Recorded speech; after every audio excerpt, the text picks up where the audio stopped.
Bonjour à tout le monde dans la vidéo électrocodeur. Aujourd'hui, on va utiliser un potentiomètre avec notre ESP32.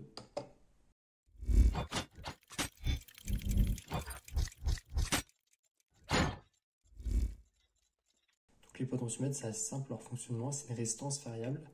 Donc d'un côté, il faut appliquer une tension positive, d'un côté une tension négative et au milieu, en fonction de la position où est notre potentiomètre, la résistance elle varie, donc elle peut être de 0 à 10 000 dans mon cas.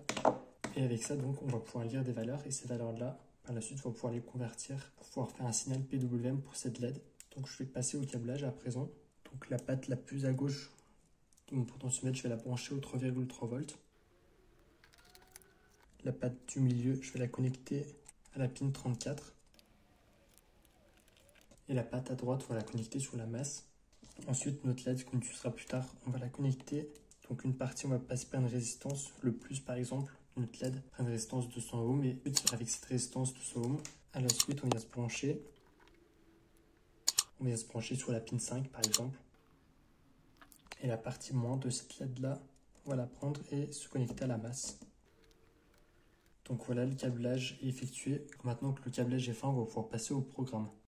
Donc niveau programme, ce ne sera pas très compliqué. Donc tout d'abord, on va importer ADC et pin de la librairie machine. On va importer tout depuis time.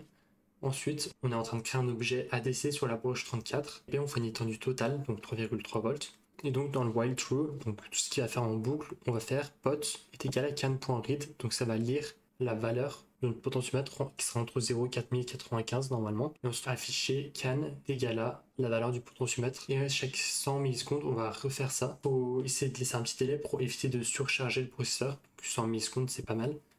Donc on va vérifier, une fois que notre câble est branché, on va vérifier qu'on est bien sur l'ESP32 et sur le bon port. Moi c'est USB 0, mais vous ça peut être un autre. On peut exécuter le script et donc là on voit qu'on est à 0. Et si je tourne, on voit que la valeur bouge. Et lorsque je suis venu tout à gauche, la valeur est partie jusqu'à 4095, ce qui est normal. Donc, on a un deuxième exemple. Donc, je vais mettre cette partie-là en commentaire. Cette partie-là, je vais décommenter. Et donc, cette deuxième exemple, ce petit programme, il est un peu équivalent à l'autre programme. Donc, cette fois-ci, on va inclure PWM en supplément. Et on va juste importer slip de la bibliothèque time. La configuration du potentiomètre, c'est la même, il n'y a rien qui change. Et on va initialiser notre LED sur la pin 5 avec une fréquence de 5000 Hz. Et on va aller à la valeur du potentiomètre de 0 à 4095 encore. Et on va la mettre dans la variable pot value. Et on va créer une variable PWM value dans laquelle on va diviser cette valeur du potentiomètre, donc entre 0 et 4095.